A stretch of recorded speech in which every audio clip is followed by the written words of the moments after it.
Welcome to Moments with Marianne. I'm so delighted we're spending this time here today. We have a very inspiring show coming right up with special guest James Sweigert, and he's here today to share with us his new book, If You Say So, My Story and How I Changed It to Save My Life. Now, James is a new author, dynamic motivational speaker, and award-winning executive producer and director for film and television. To cope with the chaos and abuse from childhood trauma, he turned to drugs and alcohol, which led to severe depression and suicide attempts. This self-destructive pattern continued until he changed his story and his life. So let's welcome to the show, James Sweigert. Thank you very much. Thanks for having me. What an honor it is to have you here and to talk about your new book. I understand it just came out a few weeks ago and it's getting such great reviews. I mean, as an author, you have to be so happy. Yes, it's been a long time coming, and it was a challenge writing this book. But yeah, I'm very, very excited to share a lot of amazing things I've learned from my teachers, a lot of great experience and wisdom and hope. With others, and hopes that I might be able to help them the same way that my mentors helped me. Well, I think your story, why it's resonating so well with so many people, is because it's so relatable. There are so many people that have gone through or suffered some type of child abuse that have, later turned to drugs and alcohol. And then at some point you get to this point where it's like, I need to turn my life around. I hope people get to that point. I think some people miss that point, and absolutely. And I think that at the beginning of the book, I wrote a page in there specifically for the seekers. I said this book is for the seekers, and it's for those people who have gone down the road of life and have kind of run up against something, and they don't know what, and they're stuck. And they might be rich, but they're not happy. They might be successful, but they're not happy. And so I think that this is for people who are kind of running up against something, and they're like, "How did I get here? And why am I not where I thought I was going to be?" And it's really for people that are looking. And as I talk about, it's for people that just are stuck in old stories. And like you said, oftentimes there's childhood trauma, and even if it's subtle. Where, hey, maybe you weren't picked up for school, or your dad never came to your baseball games. That kind of stuff leaves an imprint on a child, and those messages that we get, and we create stories based on those events, and we loop them in our heads well into adulthood. That I'm unlovable, I'm broken, I'm defective. They're going to figure me out. I'm a phony. And so what I'm doing is what my great teachers did for me is they caught me and they just said, "Look, those stories are BS. You're making adult decisions based on misinformation." And so once I realized that I was telling myself these stories that just weren't true, I was able to create this vacuum where I could actually create a new story of happiness, joy, fulfillment, inviting love into my heart and into my life. And that's really what I'm hoping to do for others, is just kind of share my experience and show them that hey, maybe you're stuck in a story, and maybe you can change the story. I think that's a thing that a lot of people can't even get to the point where they can recognize is like, what is that story that I'm stuck in? For sure. And again, some of us aren't ready to take a look at that. But one of the most important lessons that I got was when I was calling a friend of mine and I was complaining about something one more time. Right? We have those friends that are just stuck in that loop, whether it's they can't find love, or they can't find the right job, or they're always kind of learning the same lesson over and over again, or I should say not learning it. And this friend of mine, he said, "Sit down." He said, "Get out a pen and paper." And here I am on the phone with him, and I've got this blank pad in front of me. And he says, "Write each word I say down. Do," I wrote down do, "not believe everything you think." And he put the phone down. He hung up the phone. And here I am staring at this page that says, "Do not believe everything you think." And I had to really question my beliefs. I had to really question the things that I was holding as truths, because he was just trying to snap me out of this old story and just what I was believing just wasn't true. And I think that and that's what my book is meant to do, is I share some very painful, raw memories and stories and childhood trauma, to help crack people open. I think especially men, because when I talk about the molest and the incest and the sexual abuse that I went through as a child, and I love the Me Too movement. Women have been empowered to start to tell their stories, and we're starting to kind of sniff out some of these horrible men who've mistreated women professionally and personally. But for men, the sexual stuff is really tricky because there's so much shame around it, and men just don't talk about it. And that was what, I'm friends with Sugar Ray Leonard, the great boxer, and he wrote a book called The Big Fight. And in his book, he talked about how he had experienced being molested a couple of times. And when I saw him say it in his book, I realized, wow, I need to tell my truth as well, because if the champ can lay it out there like that, he inspired me to tell my truth so that other men might say, wow, me too. And hey, they may not be ready to talk about it, but maybe they could reach out to me. Maybe there's a way that I can help them through it, or someone can get on the phone and say, hey, I identify with what you shared there. That was super helpful because I haven't told a soul. And, I will tell you that mentoring young men for many, many years, especially men who struggle with addiction, oftentimes they're acting out in their addiction because of these shameful memories and stories about their childhood, mainly, sexual abuse, that they just won't tell another man about. And so, and I buried 5 guys this year already. And one of them just jumped off of the, Second Street parking garage in Santa Monica because we had talked about struggling with his father was very, very cruel to him. He had sexual abuse, but he just had a really hard time talking about it. And so, I can't help people when they're smoking crack. And that's what he was. He went on a binge and took his own life. This shame is a life or death situation for some people. And so that's why I want to talk about it, but I don't want to focus on your story, right? It's not about staying in the story. It's about addressing it, feeling the unfelt feelings, getting love and support around that process. Because it is, like you said, that you pointed out very wisely at the beginning of this, it's not that easy to just change your story. Right. And in my book, as how I talk about the different cars of the train, we got to go into the baggage car sometimes and we got to unload some baggage. And whether that's going to therapy and talking it through with someone you trust in a safe environment, where you're going to get the love and support you need to process those unfelt feelings. But then toss the baggage and get back up in the front of that train and start shoveling coal after, chasing your dreams and finding that fire in the furnace that is your soul's desire, that thing that, the universe and God intended us to be. I point to a lot of great athletes. It's a kind of an easy analogy or metaphor. When you point to Tom Brady, who's an incredible quarterback, greatest quarterback of all time, and when he's throwing passes, to Julian Edelman, and they're just on fire, Tom Brady's not questioning his career choice.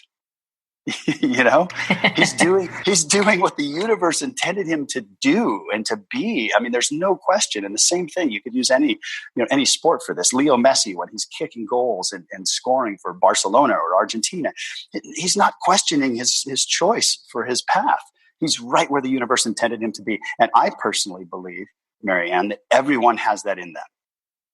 You may not be rich, you may not be famous, but there is that purpose. There is that fulfillment that is achievable and attainable for everyone. And that is, it might mean being the most amazing second grade teacher in Charlotte.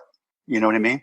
North Carolina. It might be that being that kind of second grade teacher where students come back 10, 15 years later and say, wow, you saw who I was. You nurtured my creativity. I'll never forget the time you took with me, and they come back because there were a few teachers in my past who I remember that were like that. They just went the extra mile and they really tried to see who I was, right? Because that's all anyone ever wants is just, I want to be heard. I want to be respected. Right. And so my hope is that I don't know how to solve the world's homeless problems. I don't know how to solve a lot of the issues going on in the world. But hey, if I can reach out and find that person that's being blocked by their own story, and if I can crack them open and give them permission to create a new story, they might become community activists that can affect serious change in our world for the better. Right. So as you can tell, I'm very passionate about this. I could talk about it on and on. Well, I'm glad. So. Yeah, I'm very glad about that, because that's what we need. And especially, I mean, you're so right. I mean, there are all these resources for women that, find themselves in abusive situations, and there's limited, I think, to none for men. And you're right, there's this whole stigma. It's like it's something you're not supposed to talk about, but it happens. And I think, having these kind of conversations, brings it more into the light, where people are like, you know what, hey, this happened to me. I need to find somebody to talk to so I can turn my situation around. Absolutely. Absolutely. And I've helped over the last 30 years, I've helped countless men. In fact, on my website, there's actually a testimonial of one of the young men that I helped, telling the story about he actually witnessed me saving the life of another kid that was struggling with chemical dependency. And he had actually called me from a McDonald's, and his friend, Nick, had actually gone into the bathroom. And right before he had gone into the bathroom, Mitch, who was my mentee who was there, he saw Nick basically get drugs from someone, and he went into the bathroom to do heroin, and he didn't come out for 20 minutes. And Mitch called me, and I showed up about 10 minutes later, and I just went into fix-it mode and called 911 to get them on the line with the manager of the restaurant, who finally was convinced that someone was in trouble in the bathroom. We found the keys. We finally got in there, and he was sprawled out on the bathroom, with a needle in his arm and needles all over the floor, and it was horrible. He had OD'd, and I just immediately went into gave the phone to Mitch. Stay on the line with 911. I started giving him CPR for about 7 minutes until the EMTs got there, and they were able to give him the Narcan that slowly brought him back as he was on his way to the ambulance. And so I'm doing a lot of intensive work with young men to try to help save them from the brink of addiction and depression. And I'm happy to tell you today that at the beginning of this conversation, I told you I've buried a few men this year, but Nick is actually now thriving. And in my book, I refer to it as shoveling coal. He's actually a student now, and he's actually on his way to a conference where he and his team are presenting to a biological conference a potential cure for cancer. So, oh my gosh. You just never know. You never know you never know the change that you can affect in this world. And he literally just called me last night to check in to tell me he was going to this conference. And I'm like, wow. So, I mean, anything is possible in this world if we go for it, and if we believe in it, and if we create that new story, that anything is attainable. I'm 55 and I'm vibrant, young, and healthy, and I live a great life. And my fiance and I, we help tons of people, and we're very active and fit. And there's a lot of people in the 40 to 50 range that start to feel like they're on the back end of good times, and I'm aging out of my profession or industry. And there's a lot of stories that get created that are, again, just BS. And so what I encourage people to do who are any age is to say to themselves, my best days are ahead of me.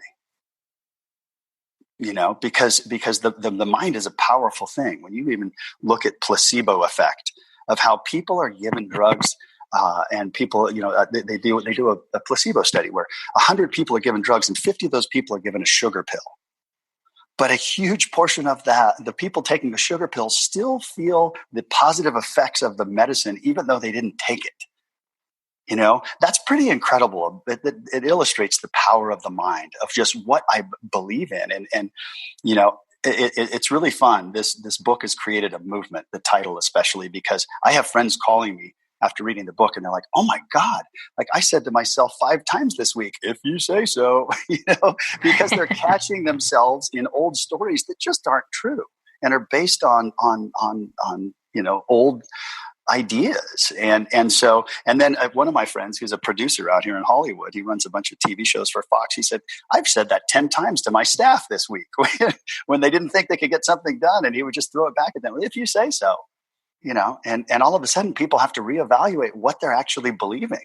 And when you start to take on this ability to detach yourself from your stories, and you're able to say to yourself, wow, if you say so, then all of a sudden you start to see stories that other people are carrying, that don't serve them.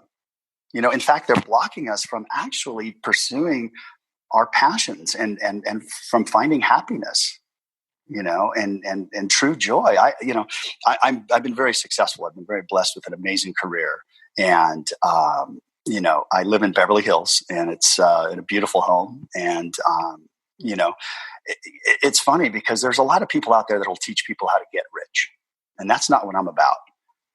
John Wooden, the great UCLA basketball coach, he had a philosophy, and his philosophy was true success comes from the peace of mind that comes from the self-satisfaction of knowing that you did your very best. And that's the last of the 4 agreements by Don Miguel Ruiz, right? Is always do your best. And to me, that, along with being impeccable with your word, which is the first of the 4 agreements, which is really what my book is about, right? Is so key, because I've got to watch what comes out of my mouth, because my feet follow that. Right? We know those people in our lives who we see them, who they're constantly like, their cell phone screen's broken. They're always late to work, and they're like, we're never going to make it. And they never make it because they're just stuck in a story, And so if we can catch ourselves and really just watch what's coming out of our mouths, like no more of that self-deprecating humor and that cynicism, that doesn't serve me today. And trust me, I was guilty of that. Thinking that this feigned humility and these kind of jabs at myself with masked in humor, our body hears that, the universe hears that, right? And I truly believe in the law of attraction, and that the universe will give us whatever story we tell it. So it might as well be positive, right? It might as well be a happily ever after story. It might as well be that my best days are ahead of me, right? If I say so. Because it has to start with what's coming out of my mouth. I mean, there's work to do behind it, as we've just talked about, but it's got to start with how I'm speaking about myself. It's really about self-love and self-compassion, right? Because when we're on an airplane and you have kids with you, the first thing they tell you, if the oxygen mask drops, put it on you first, then your child, right? And it's kind of that thing where it's like, hey, if we can't love ourselves, we're going to have a hard time loving anybody else or receiving love from anyone else. And so it's really about, self-care and how I perceive myself, and once I'm happy and I'm fulfilled and I'm cracked open to receive love and to give love, then I can be successful. Then I can achieve wealth. Right. But I mean, some of the most miserable people I've ever worked with, live here in Beverly Hills. And so money's not the key to success, but what I will tell you is happiness is the key to success. True success. Isn't that the truth? I mean, I know in where you're at too. I mean, it's interesting. There could be people who are extremely wealthy, and yet all the money in the world couldn't buy them an ounce of happiness. All the things couldn't buy them an ounce of happiness. And it's really that inside job that needs to be done. And when we look at how you're talking about, is looking at these stories and really pulling them apart and saying, is that real? Or is this, a real story? Is this something that's made up or something that was taught to me? You really start getting down to the point where you could start being happy with who you are without all these stories behind it. Exactly. And, look at your arm. It's got hair on it. Well, maybe, I don't know yours. You're probably well groomed and probably not a hairy lady, but I look at my arms. I look at my arms, and you look at your arm and it's got hair on it. Like, we are animals. Let's not forget that. I mean, we're spiritual, but we're also animals. So we're imperfect, right? We're spiritually perfect in this imperfect world, in these imperfect bodies. So we're going to make mistakes. We're going to fail. And so how are we going to frame that story? Right?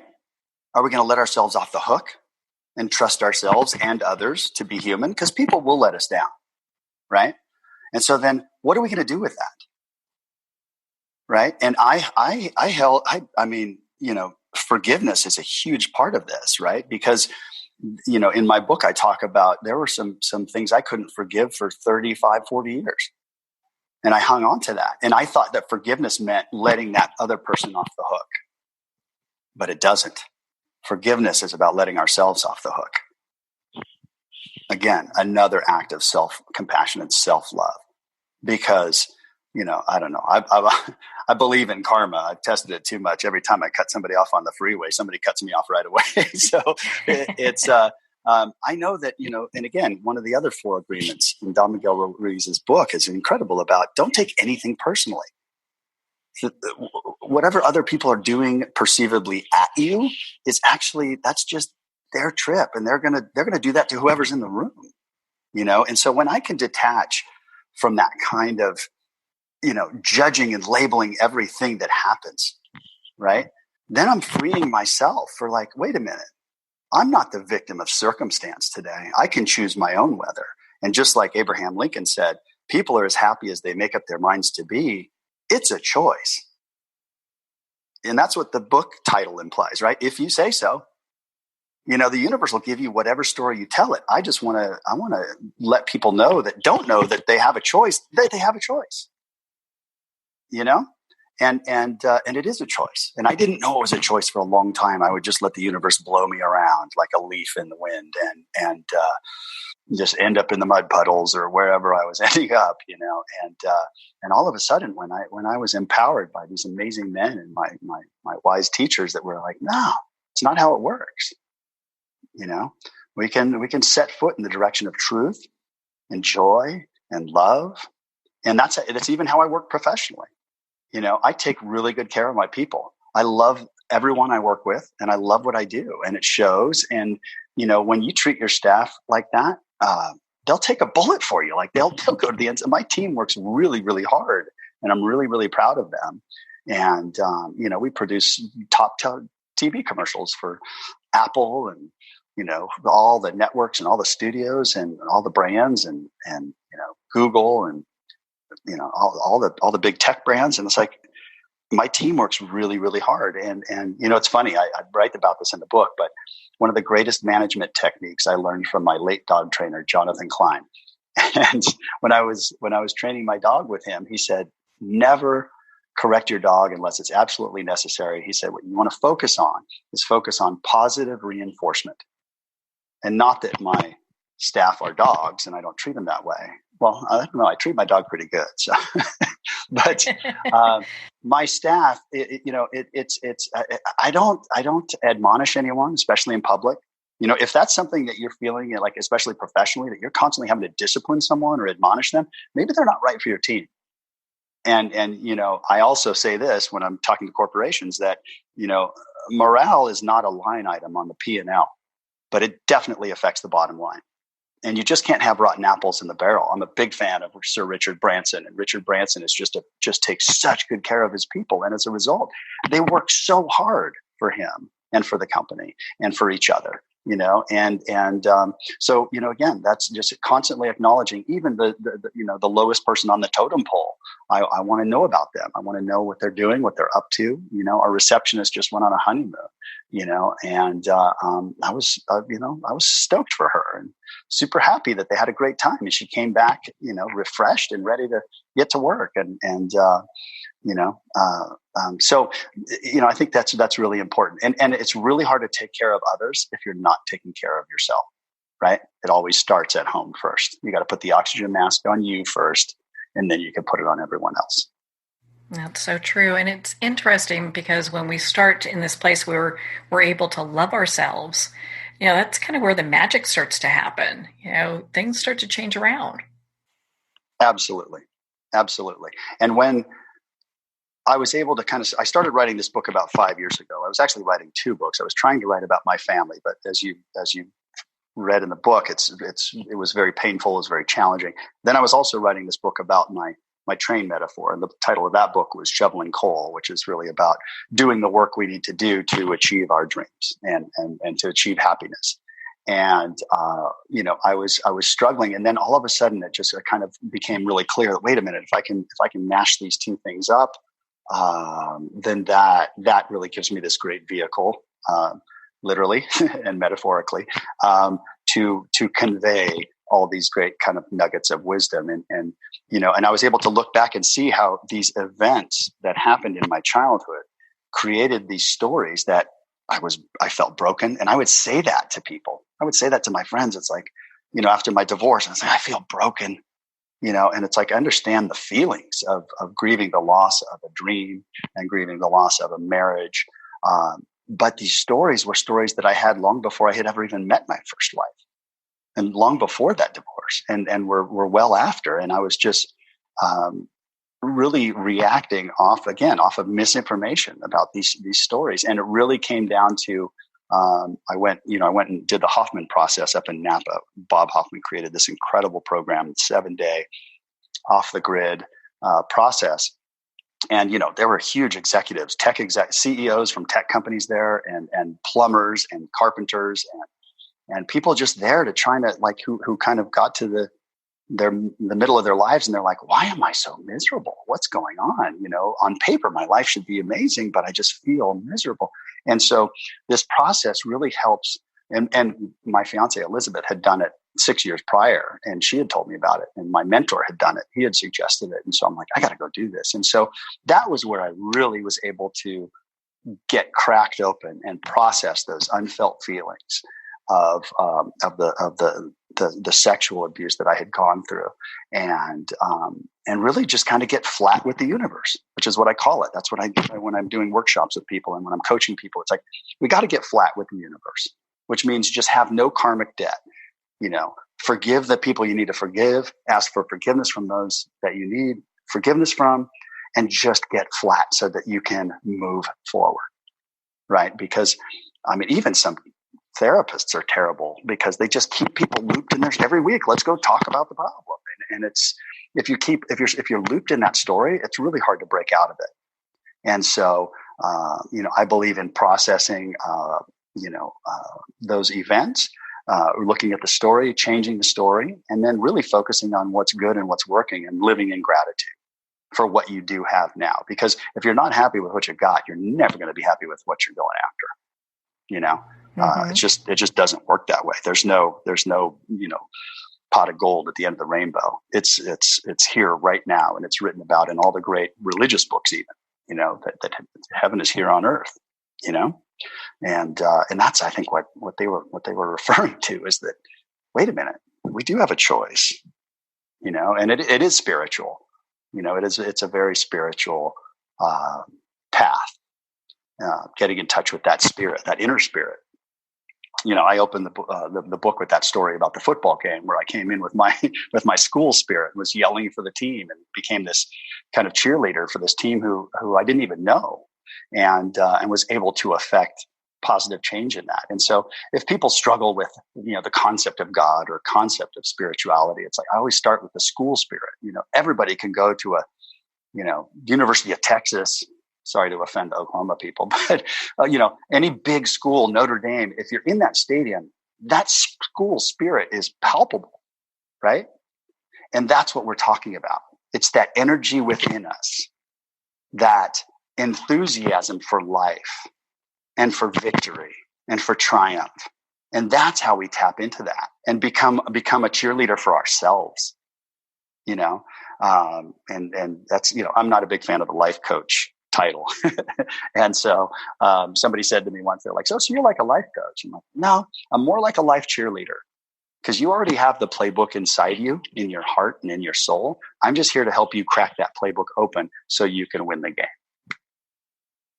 I love that. I think it's so empowering because you're really telling them that you're there cheering them along instead of telling them, hey, I might know more than you or have this figured out a little bit better than you, So it gives people the opportunity to really stay empowered throughout the process.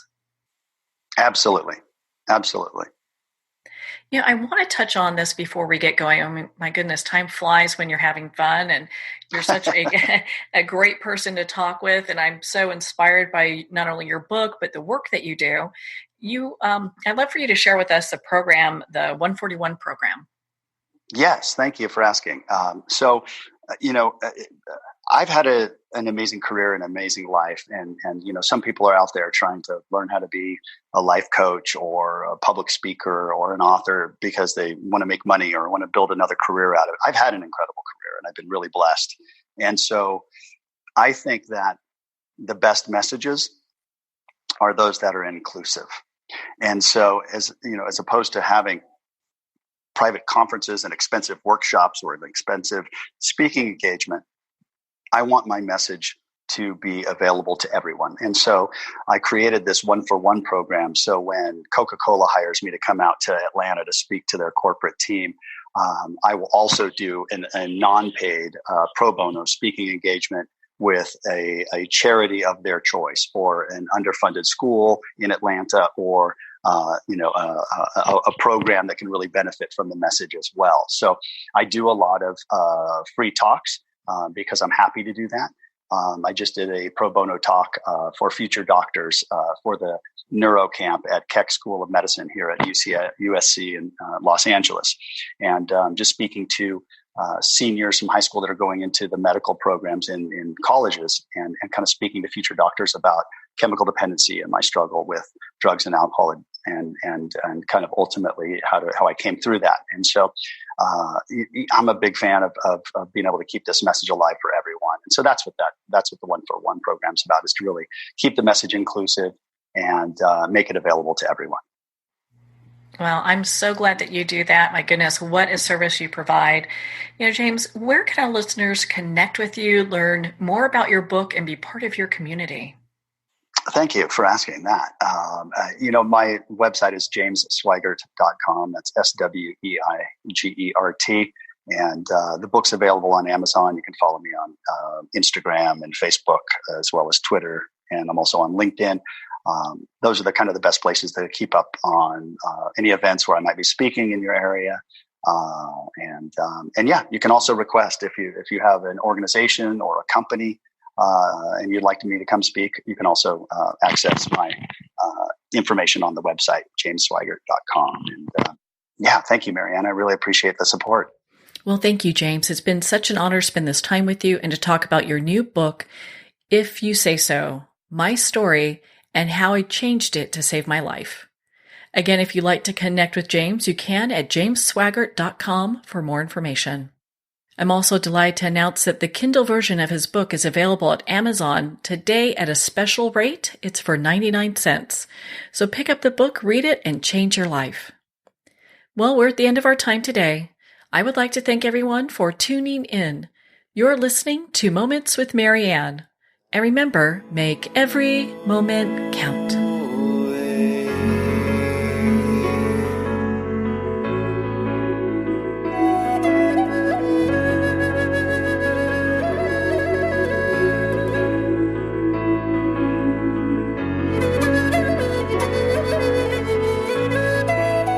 In a single moment, your life can change. Moments with Marianne is a transformative hour that covers an endless array of topics with the best of the best. Her guests are leaders in their fields, ranging from inspirational authors, top industry leaders, and business and spiritual entrepreneurs. Each guest is gifted and a true visionary, a recognized leader in her own work, and while teaching others to develop, refocus, and grow, Marianne will bring the best guest and sometimes a special surprise. Don't miss this. You never know just which moment will change your life forever. Moments with Marianne airs every Sunday, Monday, Thursday, and Friday at 8 p.m. Eastern and 5 p.m. Pacific Time. Make sure to tune in and visit momentswithmarianne.com for more information.